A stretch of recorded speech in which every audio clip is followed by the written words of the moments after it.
de Netrin.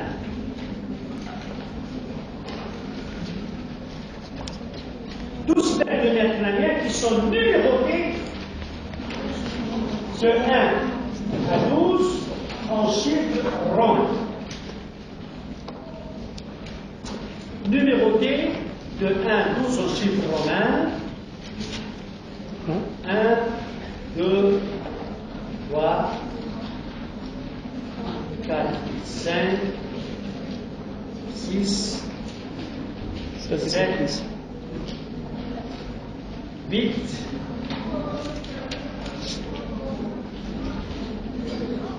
9, 10, 11 et 12.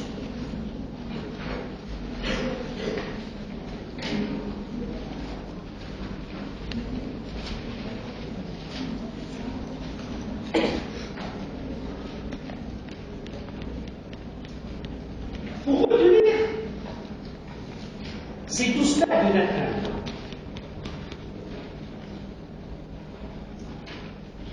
le numéro 1, c'est quoi? Ner, Ol, Fak. Ner, Ol, Fak.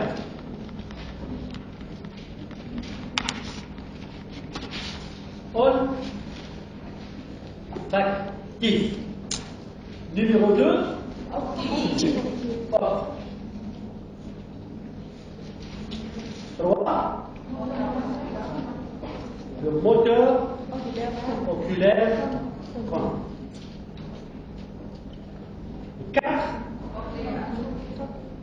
4, le pas titique qui s'appelle la boussole non hépatitique.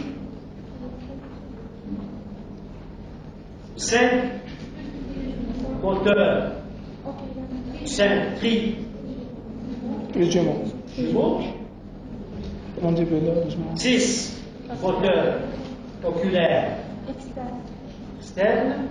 7, facial. 8, auditif. 9, glosso-pharyngien. 10, on va mettre pneumogastrique. Vous allez voir pourquoi. Vague. Spinal. Et on va mettre hypoglosse, on va mettre grand hypoglosse. Ça s'appelle hypoglosse maintenant.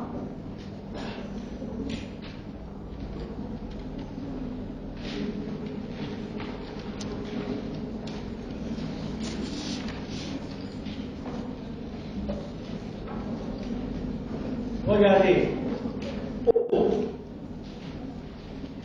Oscar, ma petite théière, me fait à grand-peine 6 gauche.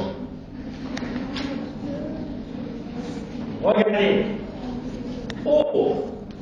Oscar, ma petite théière, me fait à grand-peine 6 gauche. Oscar, ma petite théière, me fait à grand-peine 6 gauche.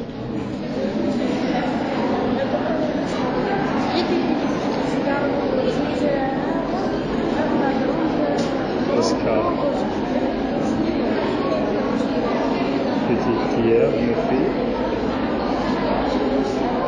Le terme factif, vous savez, si je vous pose la question, je vous dirai pour rigoler un petit peu, parce que il faut parfois, c'est tellement difficile pour l'apprendre, il faut de temps en temps rire. Si je vous pose la question, je vous dis dans quelles circonstances sociologiques on utilise les nacrins.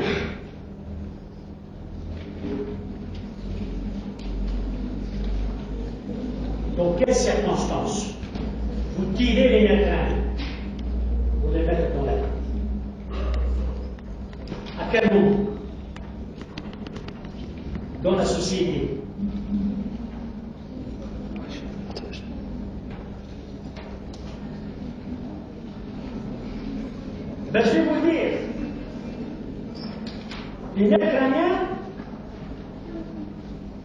sont très importantes. Je ne sais pas comment ça se passe à Paris, mais je pense que c'est la même chose partout. C'est quand on demande la fille en mariage.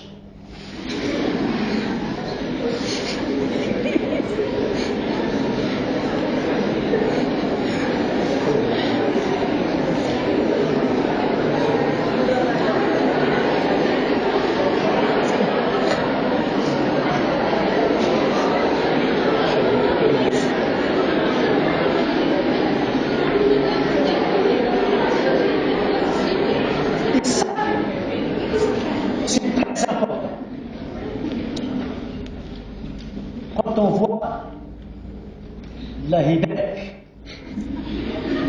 l'avenir est féminin.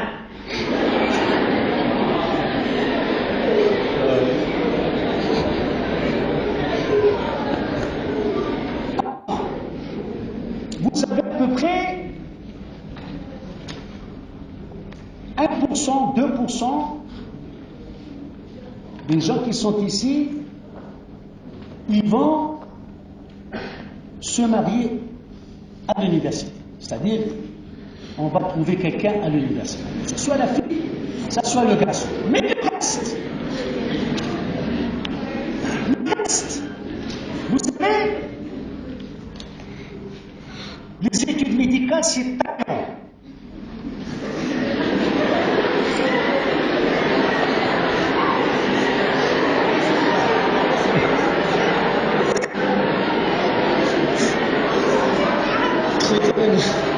Les études médicales, c'est très long.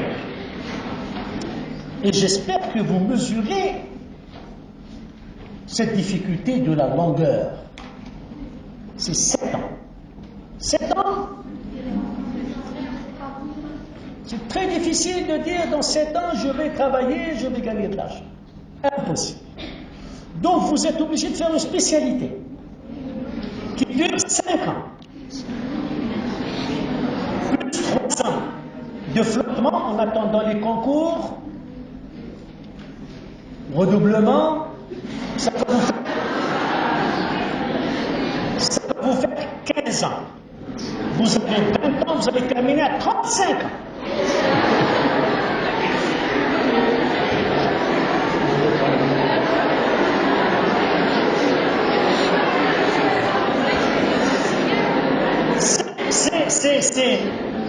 C'est à partir de 35 ans que vous allez commencer à réfléchir.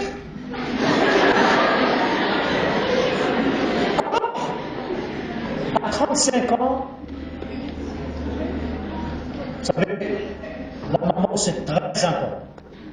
C'est elle qui fait tout. Vous allez la voir, vous allez lui dire, il faut trouver quelqu'un.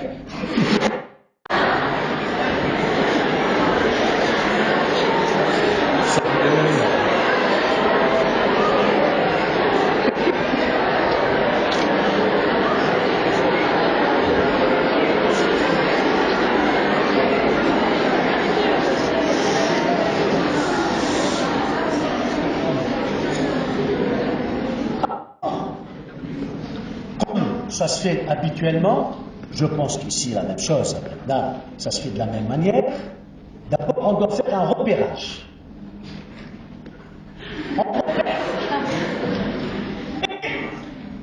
Au moment où on repère l'intéressé, en général, on informe qu'on va venir voir l'intéressé, et là, on prépare l'expédition. Les parents vont partir voir la jeune fille dans l'expédition.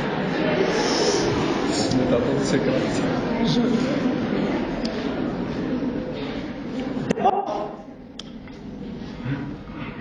il y a la maman du garçon. Puis on ajoute la grande sœur. Et c'est la grande sœur. On peut regarder bien. Hein. On ajoute l'attente, parce que si on n'invite pas l'attente, elle risque de... Hein? Et puis, on ajoute la grand-mère si elle est en état de marche. On fixe le rendez-vous. Le jour J, cette expédition féminine, bien sûr,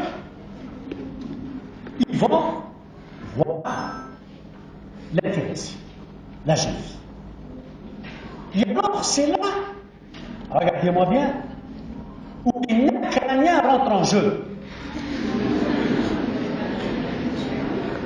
On prend la liste et on va inscrire les nerfs crâniens, les 12 paires des nerfs crâniens. On prend la liste, on la met dans la poche discrètement, on achète un paquet de gâteaux, un bouquet de fleurs éventuellement s'il y a un fleuriste à côté,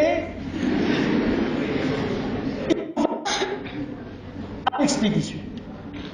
On arrive au 3e étage, on sonne devant la porte, comme ça, et on voit l'œil de bœuf avec le bout qui bouge.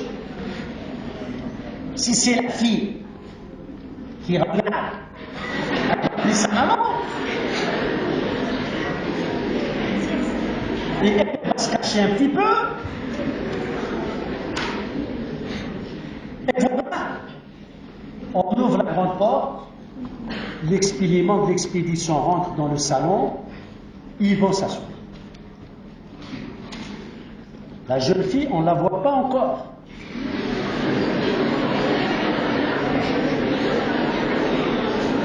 Elle va être bien habillée, normal. Et elle va rentrer avec les rafraîchissants. Si quand elle rentre, voyez les mots d'expédition, les yeux braqués, on regarde de haut en bas et on doit noter. Le numéro 1, c'est quoi? Le nerf olfactif. Pourquoi le numéro 1, c'est le nerf olfactif? Parce que, au niveau du visage, il y a un élément extrêmement important, le nez, qui vous donne la beauté du visage. C'est un nez plat comme ça.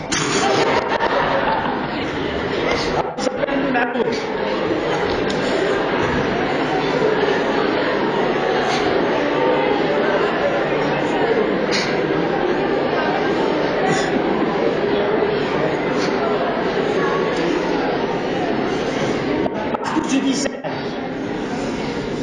Un élément important. Je suis chirurgien maxillofacial, je fais de l'esthétique.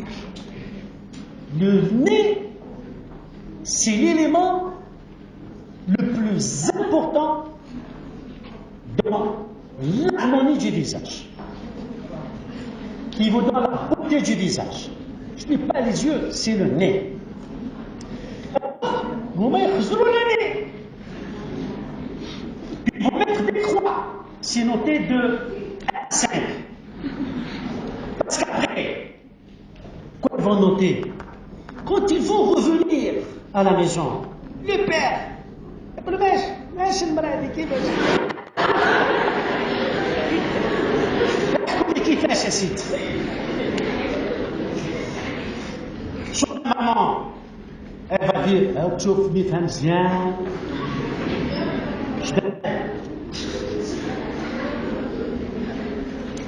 Numéro 1, c'est le nerf olfactif.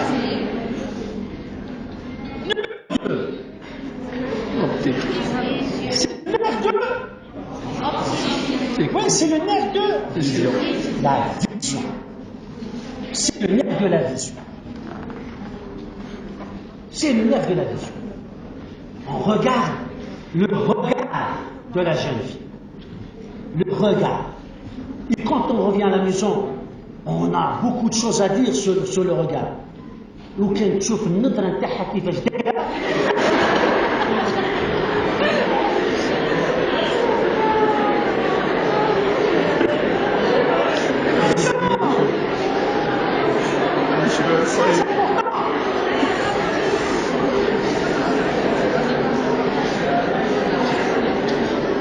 la vision, le nerf de la vision. Puis, qu'est-ce qu'on regarde encore dans le visage de la souris? L'œil. L'oculomotricité de l'œil. L'œil qui bouge.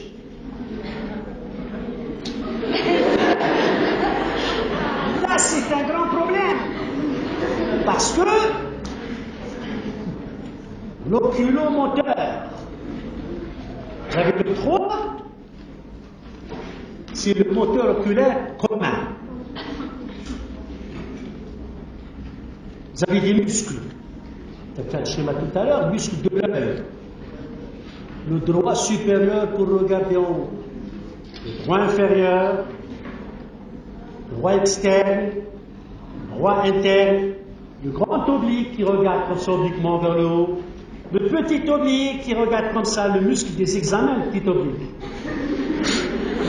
Regardez à côté.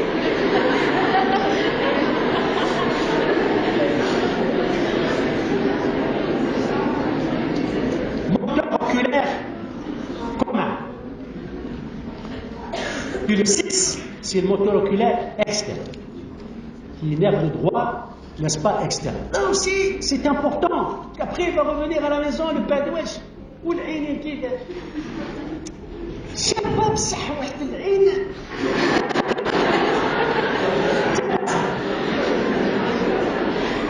Après, il faut comptabiliser les points.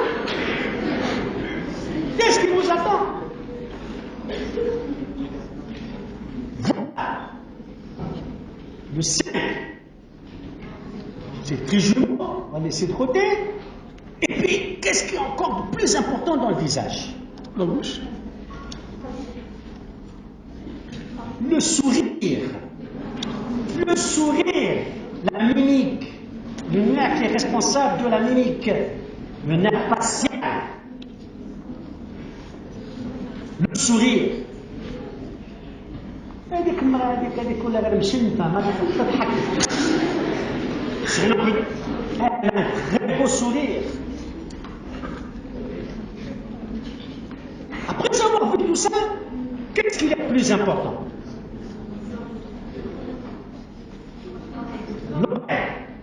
L'audition auditive.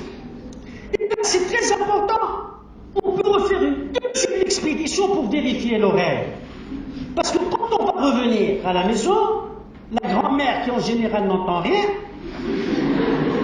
elle va leur dire أنا كنت تقولوا شابة ومليحة أنا جاب لي ربي برشا.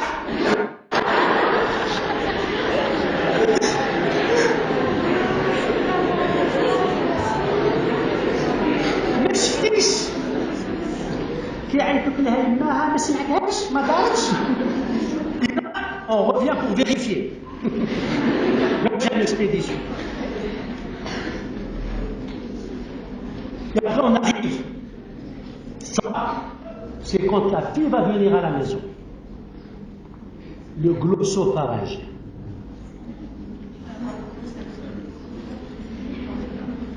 Le grand hypoglosse. Le goût.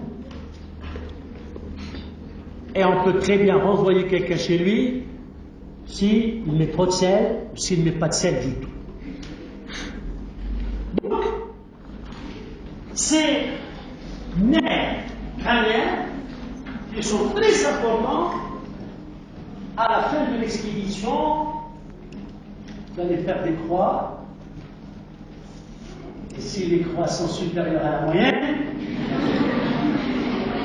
on prépare le rendez-vous final avec la salle des fêtes et les galants.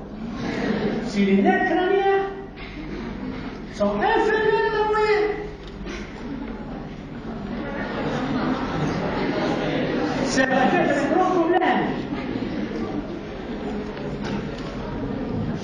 Ces nerfs de 1 jusqu'à 12 vont sortir par ici. Alors regardez-moi bien. Chez les étudiants, il y a des erreurs qu'on tolère. Il y a des erreurs qu'on ne tolère pas. Le numéro 1, qui est le nerf olfactif, par où il va passer? Il va passer par la lame criblée de l'écran. Ben, c'est très facile, regardez bien. Voyez les fosses nasales. Dans les fosses nasales, qu'est-ce que vous avez? Vous avez la muqueuse olfactive. Voilà. Vous avez ici la lame criblée. Voilà. Vous avez au niveau du cerveau ici ce qu'on appelle le bulbe olfactif. Et vous avez les nerfs, les filets nerveux du nerf olfactif qui vont traverser la lame criblée et qui vont vers le bulbe olfactif. Donc, le numéro 1, on peut dire qu'il va traverser la lame criblée de l'écran. Numéro 2, c'est le nerf de la vision. C'est le nerf optique, il a son trou personnel. Personne, aucun autre nerf ne passe avec lui, donc il va vers l'œil, n'est-ce pas? Il va traverser, n'est-ce pas, le trou optique. Numéro 2. Puis, tous les autres nerfs qui vont vers l'œil, tous les autres nerfs qui vont vers l'œil. Vous avez d'abord le foie. Le moteur oculaire commun vont tous traverser la fosse phénoménale. Puis vous avez le 4. Puis vous avez le 5-1. Trijumeau, il va se diviser en 3 nerfs.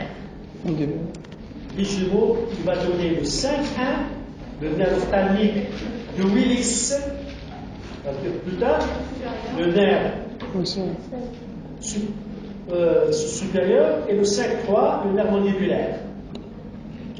Donc, le 5-1,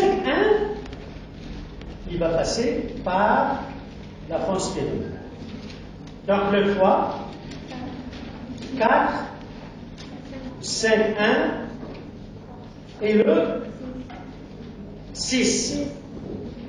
Tous ces nerfs, pour aller à l'œil, il y a punch. On ne peut pas se tromper et on doit le devenir parfait. C'est la forme sphénoïdale. 5-1, 5-2, sauf qu'on va venir au fur et à mesure. On ne peut pas se tromper. 5-2, 5-3. Puis on passe au 6. C'est fini. Le 7. Le 7, il n'a pas un trou personnel. Mais le 8, lui, il va sortir par là. C'est le trou. Ok. Alors il faut mettre dans la tête que le 7, c'est l'ami du 8. Il emprunte son passage. Ça, le 8, où il touche un donc le 7, puis il va passer aussi par le trou auditif interne. Maintenant, regardez un petit peu les nerfs crâniens. Vous avez la série, ce qu'on appelle les bûchettes, boucheillettes. Et puis vous avez la série des X. 9, 10, 11, 12. 9, 10, 11, 12. Ben, regardez bien. Par le trou déchiré postérieur, vous avez 9, 10 et le 11. Dernier trou pour le dernier nerf. Le 12. Qu'est-ce qu'il nous reste? Eh bien, il nous reste 2 trous. Voilà. Voilà. Voyez, le trou déchiré antérieur je le mets là. Trou ici antérieur. C'est l'artère carotide induite. Artère carotide induite. Et ce petit trou ici, artère méningée moyenne. Artère méningée moyenne. Si vous apprenez ça par cœur, vous allez comprendre plus tard dans des processus de tumeurs, dans du traumatisme, notamment des fractures du crâne. Vous allez voir qu'il y a beaucoup de problèmes qu'ils peuvent avoir. Une tumeur qui se projette ici, vous avez ce qu'on appelle le syndrome de la force ténèbre. Compression des lèvres, vous allez avoir des troubles oculaires. En fait, troubles oculaires, on doit penser à quelque chose qui se passe ici. Trouble déchiré postérieur. Syndrome du foramen jugulaire ou du trou déchiré postérieur. Une tumeur qui se fait là pouvait avoir des problèmes aussi, n'est-ce pas, à ce niveau-là qui se répercutent par l'intermédiaire du nerf sur la physiologie. Voilà un petit peu comment on doit apprendre, n'est-ce pas, cette base du crâne et ces nerfs crâniens. Je vais vous faire une petite projection pour voir un petit peu cette base du crâne. Par la suite, je vais vous faire un petit rappel sur la vascularisation, ça a été déjà fait par votre professeur, oui, uniquement pour vous situer un petit peu les idées. Donc on fait là, on va projeter un petit peu ça.